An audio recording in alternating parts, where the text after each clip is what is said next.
પાટણ પંથકમાં વરસાદ બાદ ઈયળો ચુડવેલનો આતંક સામે આવવા પામ્યો છે. પાટણ તાલુકાના સબોસણ સહિત આસપાસના ગામોમાં ઈયળના આતંકને લઈ ગ્રામજનો ભારે મુશ્કેલીમાં મુકાઈ જવા પામ્યા છે.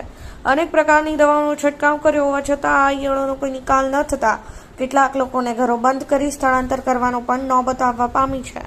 પાટણ પંથકમાં નજીવા વરસાદમાં ઈયળ ચુડવેલનો આતંક શરૂ થવા પામ્યો છે, જેને લઈ લોકો ભારે મુશ્કેલીમાં મુકાઈ જવા પામ્યા છે.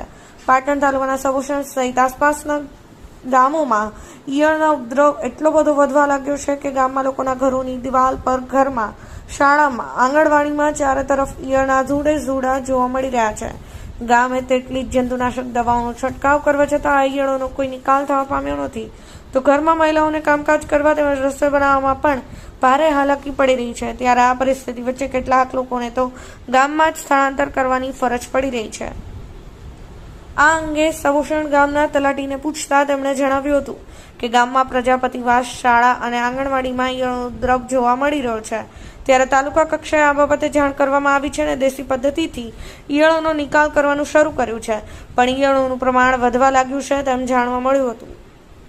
Special story Rajubhai D Patel, Patan news 24, Patan.